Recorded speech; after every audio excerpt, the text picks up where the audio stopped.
The Johnson WAAC program with Fibber McGee and Molly.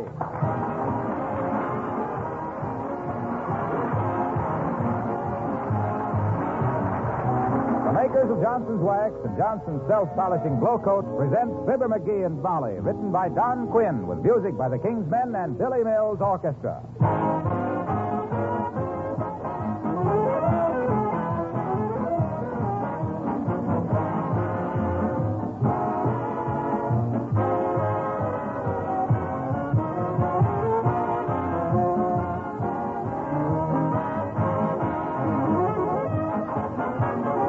We've just received some good news. The National Safety Council has presented the makers of Johnson's Wax with a special Wartime Award for Distinguished Service to Safety.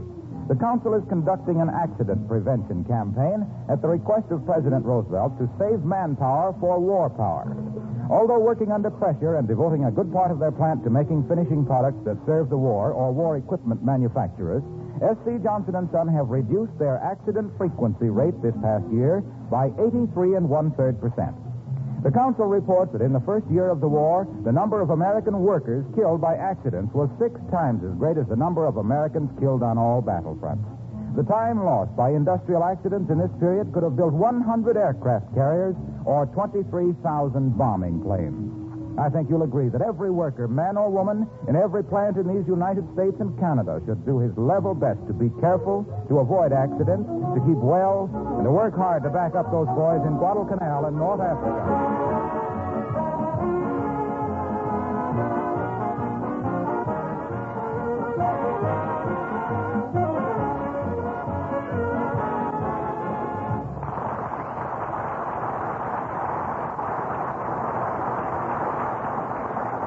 Was the night before Wednesday. And here, as usual, are Fibber McGee and Molly.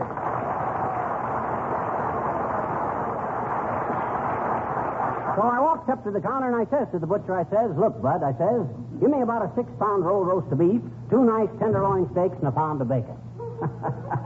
Well, that guy looks at me like I was dreaming out loud. Which I was, because just then the alarm clock went off.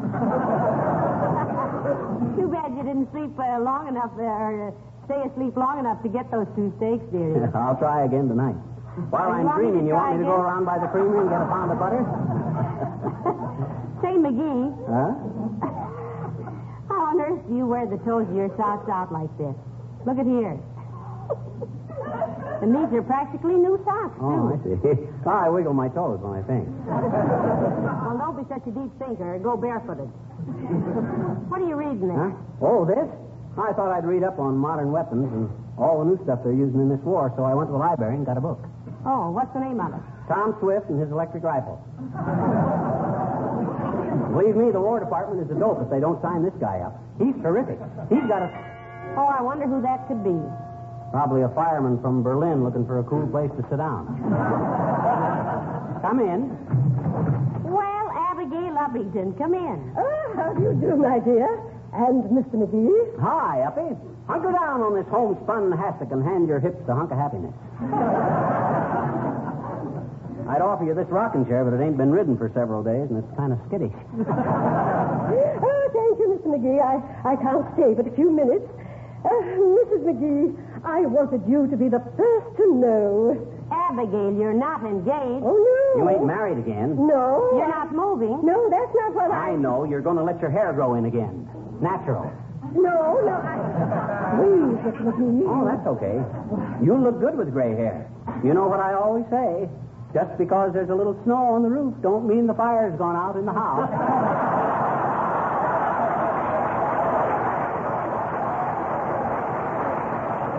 Besides, up in you always... Huh? Be quiet a minute, dearie. Now, what was it, Abigail? Oh, my dear, I am about to join the WACs, the No. Women's Army Auxiliary Corps. Oh, have you put in your application yet, Abigail? No, but I believe I meet the basic qualifications. Oh, I bet you do it that, Uppy. You got more basic qualifications. McGee. Will you be quiet a minute, dearie? Sure, but I was just trying to ease the tension. This is a serious moment in a young girl's life. Just before she goes into the Army. What are the basic qualifications, Abigail? Well, one must be a citizen of the United States, and I am. And one must submit satisfactory proof of birth. That always seems awful silly to me. You got to prove you were born.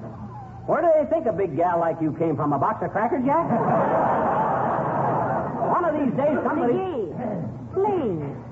What else do they check, Abigail? Oh, general health, height, weight. Quiet, McGee. Quiet my clavicle. I didn't say anything. Well, you were going to. I know, but you moved in too fast. Then one must pass a mental alertness test and present 2 character references. Oh, my dear, I'm really thrilled about this. Oh, I do hope you'll go with me when I apply. Well, I'd love to, Abigail. I've even considered joining myself. Yeah, Molly. What was that? Oh, no, you don't. You got a home and a husband. You got responsibilities. You know what happens when I eat my own cooking. Oh, no, you don't. You can't do this, Molly. I refuse my permission. Well, excuse me, but I must be going, Mrs. McGee. I'll call you this afternoon, and we'll go down to headquarters together. Yes, you do that, Abigail. I'll be thrilled to death. Yeah, so long, Uppy. When they get you handling them army mules, I'll be thinking of you. Thank you, Mr. McGee. I shall naturally be thinking of you, too. Goodbye.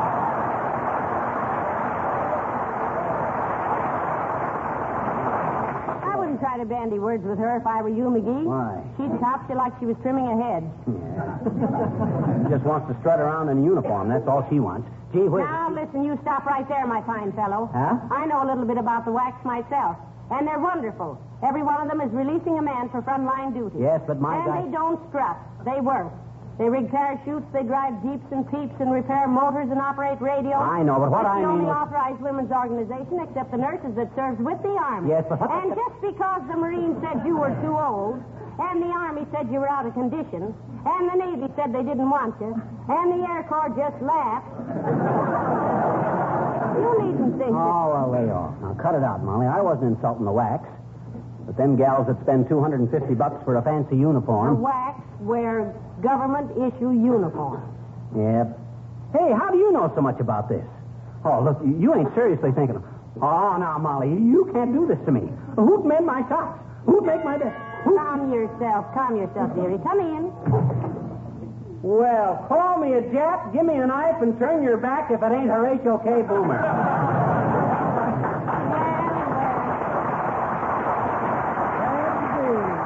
Hello, Mr. Boomer. Long time no NBC. Good afternoon, my pretty, and a reluctant recognition to you, rat face. What, to use a vulgar colloquialism, is cooking?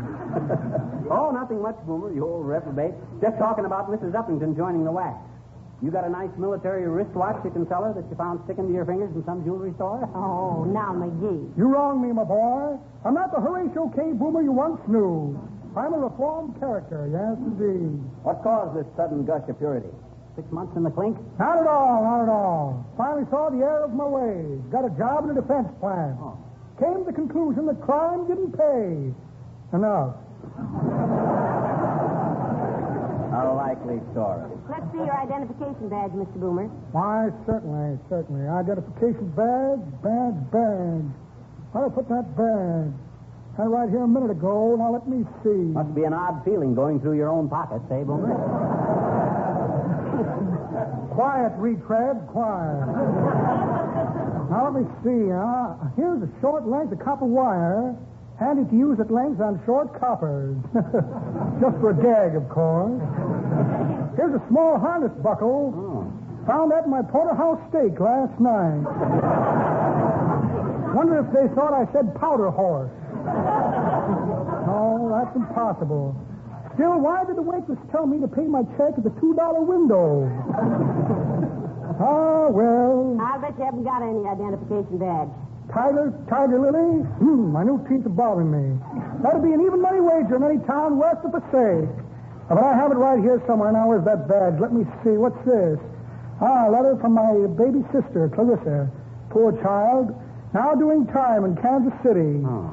Victim of her own vanity. Mistook a bloodhound for a wolf.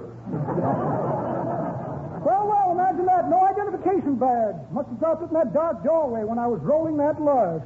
Unfortunately, it was somebody else's picture on it. Well, nice to see you, Dreamboat. Hip, hip to you, Pitch Report.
let's be sensible about this. Let's talk this over. Talk what over, dearie? This thing about you joining the WACs. Gee whiz, I know they're wonderful and all that, but think of me. I'm your dependent. Oh, for goodness sake. Stop wringing your hands and be sensible. And don't pace up and down like that. You make me nervous. I make you nervous. Here I am all alone, full of worn-out socks and eating out of cans. With you over there in Egypt someplace, bouncing all over the geography while I stay here with a star in the window. Wondering how much flour to put in the gravy, which I probably won't even have any gravy on account of I can't get any meat. And Hello, folks. Hey, what's this I hear about Mrs. Uppington going to join the WAC? Well, she's going to try, Mr. Wilcox. I'm going down with her very shortly to put in her application. Why, Junior? Oh, I just wondered. Somebody told me. I think it's great. Good old Abigail in the WAC. Stand by, folks. 5 will get you 10 that here comes the most obvious and corny commercial of the year. Well, I hope Abigail makes it. It's a great outfit, and she'll be a credit to it. Well, what are you staring at me for, Fibber? I'm just waiting. For what? Oh, just waiting, that's all. So you're in favor of Uppy joining the WAC, eh, Junior? Sure am. She has no dependents. She's intelligent. Probably do a swell job. In the WAC. Yeah.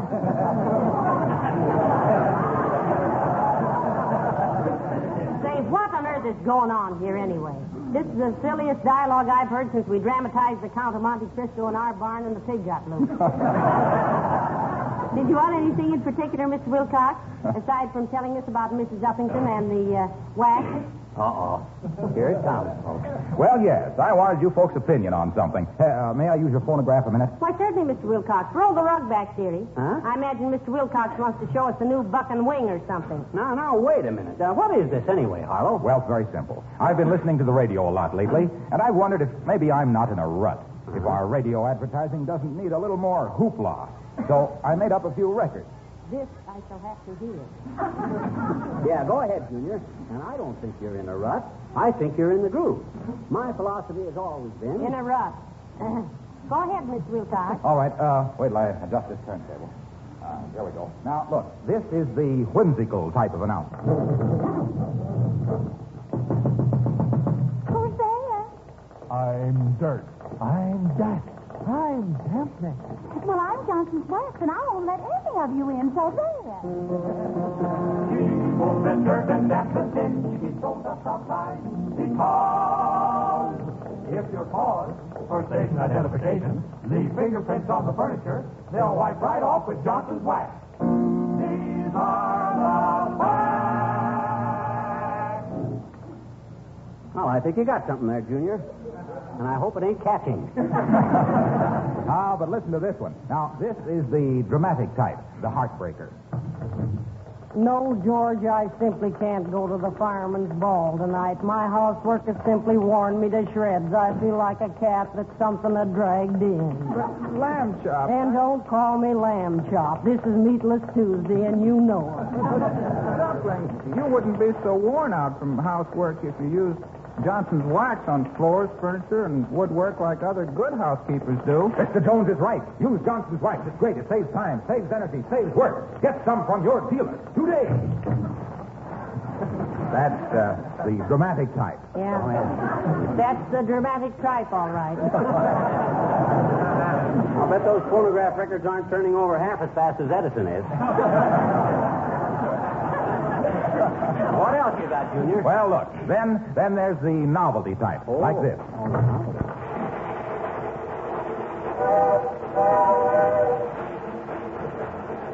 Johnson's wax, Johnson's wax, Johnson's wax, Johnson's wax, Johnson's wax. It's good. Yes, try Johnson's wax, and you'll make the grade as a fine housekeeper. Because Johnson's wax seals all wood, painted, and enamel surfaces against dust, dirt, and dampness.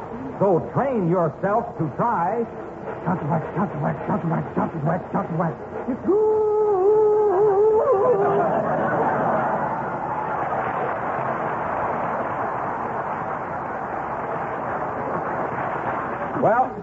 Well, folks, what do you think?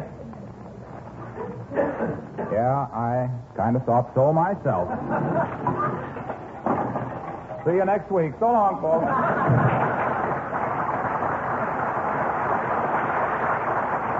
Sure. Well, it was the old college try anyway, McGee. Yeah, we'll give him an A for effort. He always was. McGee, look at the time, and I've got to go with Abigail down to the WAAC. Oh, now look, Molly, I don't mind giving Uncle Sam the best years of my wife, but after all, you got a home to keep up. I won't even have time to change my dress. How does it look, dearie? Oh, it's all Don't tell me. I just hope it's all right. Have I got my face on? Yes. It'll have to do. Well, where's my purse? I don't- Here it is. I got it. I won't be long, dear, and I wonder if I need an umbrella. No, I guess I Oh, don't. Molly, please don't rush away like this. After all, when a girl joins the Army, she's... Well, at least you could kiss me goodbye. Why, sure I could, darling. Goodbye. There goes the best wife a man ever had. Off to the war. And here I am, a lonely old man, sitting by the fires with only an old cat for company. My gosh, I haven't even got a cat. Where can I get a cat? Maybe if I... Maybe that's a cat now. Come in. Hi, mister. Oh, hello there, little girl. Sit down and be quiet. I'm in a bad mood. My wife is joining the Army. Oh, gee, really? Well, that's peachy. You used to be in the Army, didn't you, mister? Who, me? Yeah, I was in France in the last war, sis. Did you learn to parley who? Parley boo, sis. Who? Me. You? Yeah. You mean you could parley who French, who? It's vous, sis, not who. Vous means you in French. Oh. No, it couldn't mean me, I bet you. Huh? I wasn't even born yet. What I meant was vous is the French for the word you. What'd I say? Who? Me? I mean, you said who. I meant you. Yes, I know, but look, sis, what I'm trying to get past your little sinuses is this. In French, vous is you. And who don't mean... That is, if I said who, it wouldn't mean you because you is vous. Well, then who's who? Doggone it, who ain't anybody? Well, see, it's got to be somebody, mister, on account of if there's any Frenchmen in who's who, they can't all be vous, because vous is you, and if you ever got in who's who... Hey. Cut it out, sis. What I've been trying to say is this. In French, you, spelled Y-O-U, is vous, spelled V-O-O. I know how to say cow in French, I bet you. How? Moo. Oh. Look, sis, I'm in no mood to go into this moo-moo, who's who, boo-boo business any further. I sound like Bing Crosby already. Not enough, though. Huh? Look, little girl. Hey, mister, will you please tell me a story? Will you please? Well, if I tell you a story, will you paddle your little princess slippers out of here and leave me to my dreams? Sure I will, I bet you. You promise? Cross my heart, you see? That's your Adam's apple. I know, mister, but you tell a story so wonderful, my heart's always in my throat. Oh, my gosh. This you're as full of baloney as a baloney. Here goes. And remember, as soon as I finish the story, you scram. It's a deal, mister. Shoot the literary to me, Harry. And don't be such a smart aleck. Once upon a time, a famous author went deep, deep, deep into the forest to write a novel. One day, he fell asleep, and a big hyena came sneaking along and ate the novel. Is that all? Yes, it was a novelette. Oh, murder.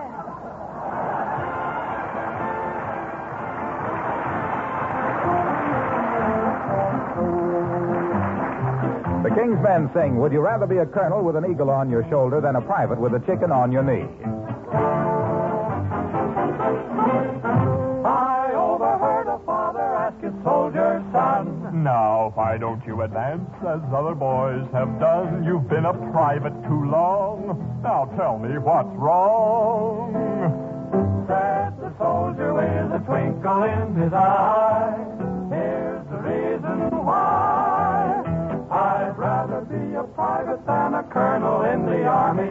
A private has more fun when all his daily work is done. And when he goes on hikes, in every town he strikes. Girls discover him and they smother him. With things he likes, but girlies act so shy. When Colonel passes by, he holds his head so high with dignity. So would you rather be a colonel with an eagle on your shoulder than a private with a chicken on your knee? Well, colonels and majors and captains are fine with eagles and medals and buttons that shine. Corporals and sergeants and lieutenants too, all giving orders for privates to do. I ask you, what good would the colonels and majors and captains and lieutenants be if it weren't for the privates who carry out out the orders that will win the victory. So would you rather be a colonel with an eagle on your shoulder than a private with a chicken on your knee? Not me. There's nothing on his sleeve except a girl when he's on leave. And when he goes on hikes, in every town he strikes, The girls discover me and they smother me with things I like. but girlies act so shy when Colonel passes by. He holds his head so high with dignity. So would you rather be a colonel with an eagle on your shoulder or a private with a chicken on your knee?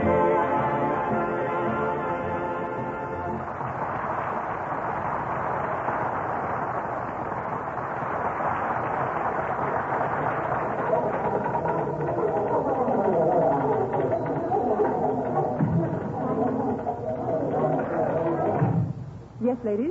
I'm Lieutenant Gordon. Could I help you? Yes, you could, dearie. My girlfriend here wants to enlist. I'm Mrs. McGee, and her name is Abigail Uppington.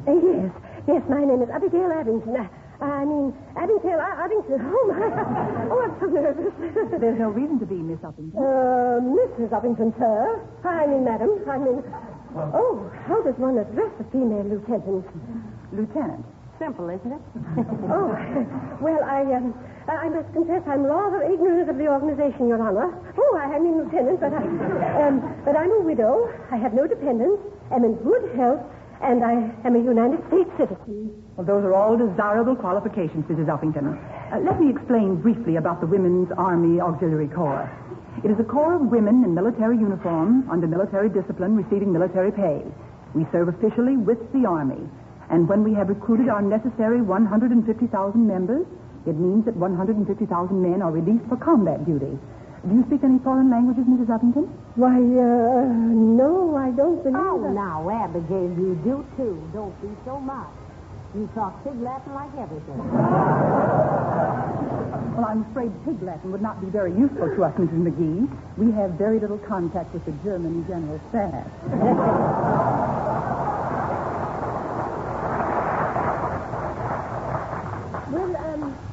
What are the physical requirements? Just general good health, Mrs. Uppington. You don't have to be a perfect physical specimen. Oh, Abigail, you lucky girl. Yes. How much is the pay in the WAAC, Lieutenant? Exactly the same as in the Army, with all living expenses paid. We feel this is a great opportunity for American women. Many of them will develop special skills which will be very useful after the war. Besides which, we feel that we adapt. Let me see. It says half a cup of shortening, cup of graduated sugar,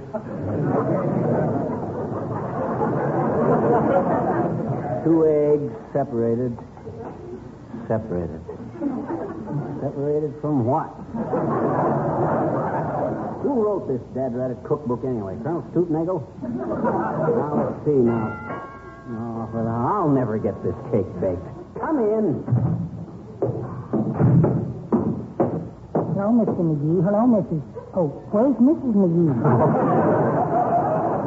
Hi, Wimp, old man. Hey, what does TSP stand for? Tailspin, I think, Mr. McGee. Tailspin.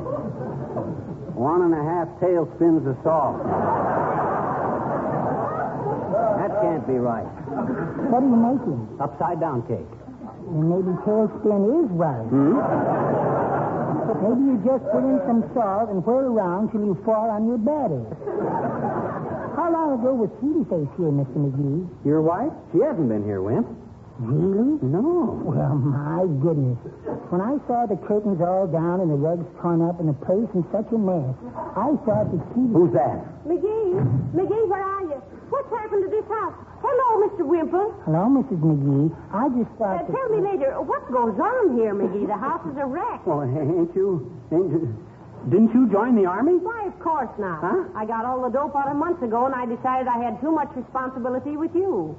Oh. But who wrecked our house, dear? Well, gee, I thought if I was going to be a grass widow for the duration, I better learn to do things. I started to wash the curtains and clean the rugs and bake a cake. Only I scorched the curtains trying to dry them in the oven. I I couldn't get the soap out of the rugs. And what does TSP stand for? Teaspoon. And give me a kiss, you silly boy. Oh. Well, what are you looking so pop-eyed about, Wimple? You mean you can make a mess like this in the house, and when your wife comes home, she kisses you?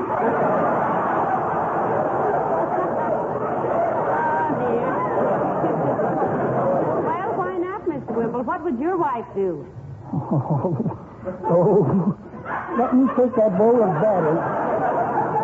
Let me take that bowl of batter, Mr. McGee. I might as well be stirring it while I shudder.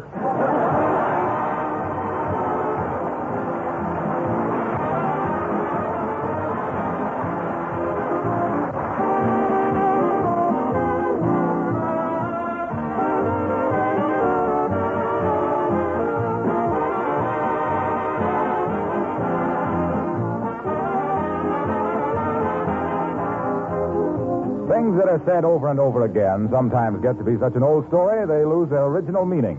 They are worn smooth from much use. Take the word conservation, for example, and the phrase, take better care of the things you have. Yes, we've heard them often, but we'll hear them many more times before this war is over.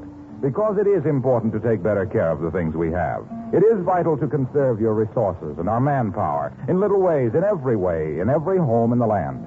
And that brings me back for a moment to Johnson's Wax, used in millions of homes for the protection and preservation of floors, furniture, and woodwork.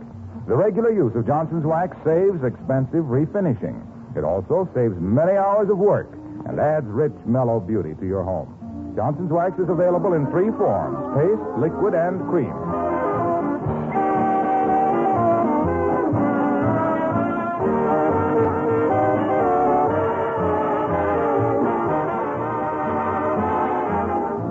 Gentlemen, or rather just ladies, the Women's Army Auxiliary Corps, known as the WACs, really does need 150,000 members. This is the answer to the question lots of you have been asking, what can I do to serve? Yes, and after seeing some of those snappy-looking women, I think they ought to change the old slogan to join the Army and let the world see you. Good night. Good night, Al.